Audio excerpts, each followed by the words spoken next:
Hi, my name is Jim. Welcome to Baby Boomer Tales. You can find us on the web at babyboomertales.com. There you'll find links to our podcasts, such as Apple Podcasts, Tumblr, and more. We also have a Facebook page, babyboomertales.com. I'm calling this episode 3 Short Stories. As I write down ideas to present on these podcasts, some of them I look at and I think there's no way I can do a full episode with the material I have. So I've gathered 3 such subjects, and I thought I'd do one after the other and call them 3 short stories. The first one is called Moccasins.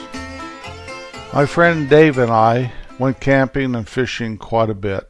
I've spoke of Dave before and even talked about one of our memorable camping trips where we went to a lake quite up high and was basically rained out, or should I call it rained in. Well, another time that we went camping, we worked our way up higher and higher, and as we went, we fished. We were looking for dinner. We were fishing for little brook trout, so we were walking through little creeks and trying to catch them. We caught some fish. My mode of walking gear was always a black or a white canvas shoe called a Converse All-Star Chuck Taylor style. And they weren't high tops, they were the low tops, so I could slip them on and off very easily. I didn't like hiking boots. I bought a pair once and just hated them. And these had plenty of traction, and they were easy on and easy off and very versatile. You could get them wet and they would dry out easily. Well, we caught our fish and we set up our camp and had a great evening just watching the stars, shooting the breeze, telling jokes and lies and laughing and having fun. And as the fire started to die down, it was time to hit the sack. I always had my shoes by the fire to dry out, and I wore these moccasins around. They were like house slippers more than moccasins. I had good sturdy moccasins back at the house, but these moccasins were more like house slippers. And I wore them around the camp, and they were very soft sole, and you just slipped them on. They were perfect for that type of situation while your shoes dried out. Went to sleep under the stars, and it was beautiful. The next morning I woke up, went to build a fire, put on my shoes, and one of my shoes, half of it was burnt up. A piece of wood had popped from the fireplace out of the ring, the fire ring, and landed right inside my shoe, and probably smoldered and burnt for hours while I was in dreamland. By the time I woke up in the morning, there was not enough left of my shoe to even consider trying to wear it. So what am I going to do now? We climbed rocks, and we went through heavy brush, and we are quite a ways away from civilization, and I have one shoe. Well, I decided that I would walk out in my moccasins, so I packed up my shoes instead of just throwing them behind a tree somewhere. I packed them up to haul them home, throw them away, and we packed all our provisions and everything, broke camp, and instead of fishing and having fun going back down, we just decided to try to get out of there. I knew it was going to be a tough walk. Dave was very patient, and I was very slow, and probably the rocks were the hardest thing. I'm not really used to walking barefoot, never have been. I really don't even like it. Around the house, I prefer a pair of socks over my bare feet. And those moccasins were pretty close to being barefooted. They're wonderful footwear in the right conditions, and this was not the right conditions for them. So slowly we made our way down the rocks.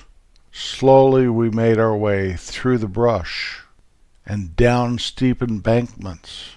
For miles and miles we made our way, me and my moccasins. Well, we finally got there, back to wherever we parked the truck.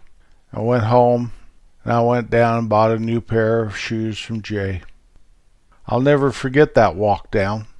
I've had a lot of perilous walks down mountains, but never in a pair of moccasins. I wasn't even pretending I was an Indian on that one, because those Indians had a lot sturdier footwear than I was wearing. It was just one of those deals, and I'm glad I made it down. I'm glad my camping buddy had a lot of patience with me, because it took us twice as long, at least, to get down. And the moral to the story is, don't put your shoes by the fire to dry them out.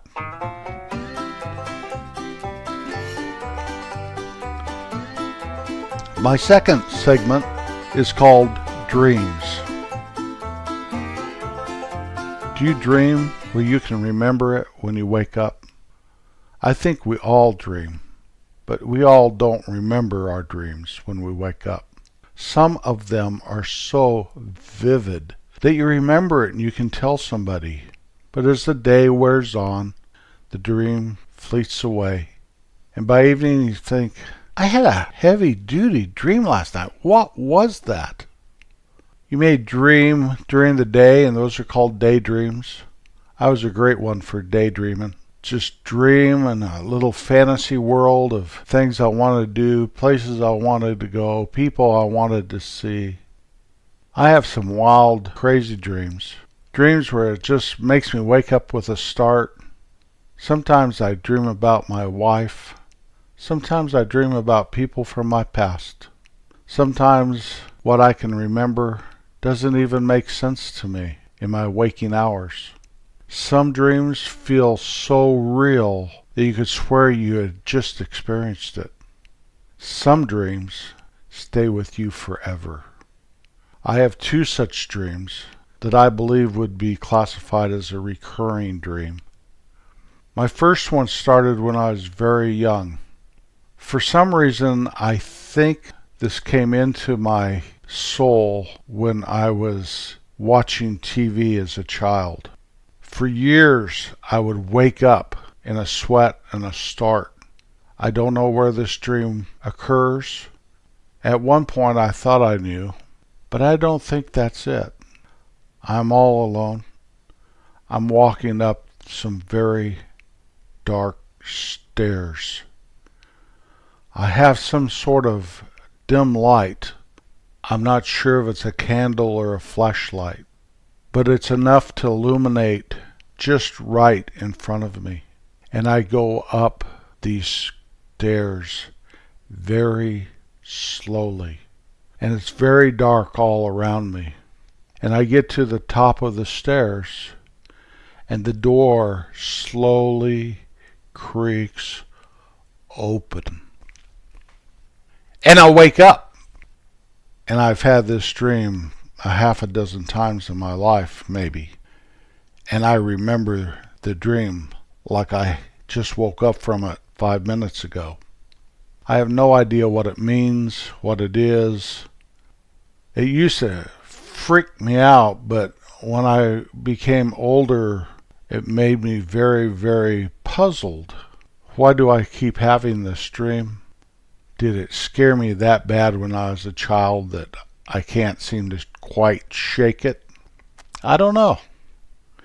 My other dream is just as scary, or maybe even worse. When I was about 22 or 23, I got a job at a mine up in the mountains. I went there and applied for it because everybody said it was the highest paying job in the whole county, and they were right. But it was a dangerous job. At first, I just worked in the mill outside and on the tailings pond.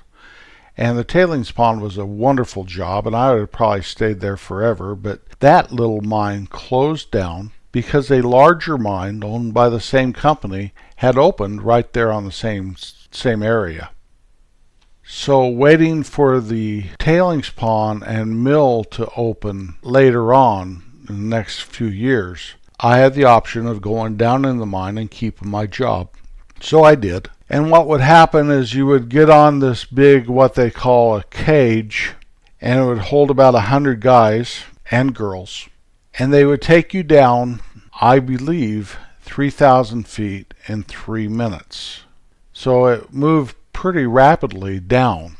Once in a while, something would malfunction and perhaps the whole cage would fall, maybe 50 feet, maybe more. Made you feel like you were just falling to your death, though. And then it bounced a little. They had all these safeguards, and everyone always said it was safe, but you tell that to 100 guys falling. Nobody ever felt safe on it, I don't believe, especially me. I could ride up it at the end of my shift and never think anything about it. Now, that cable could have snapped going up just like it was going down, but it didn't seem to affect me. So for years I would wake up in a sweat and probably do a little scream here and there.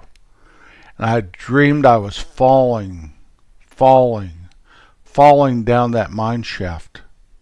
Nothing I could do about it. I was trapped in a cage and I was falling to my death. Now, I never landed in my dream. I always woke up before. I've read what they say, if you dream you're falling and you land, that you die. And I don't know. I never remember landing on any dream that I felt I was flying or falling. I've had this dream several times, maybe 4 or 5 during my life. One time, my wife and I were at a retreat with a bunch of other people, and we were clear up in the mountains in this beautiful lodge. And in the middle of the night, it was very, very quiet. We had a room of our own, of course, and I had one of these dreams.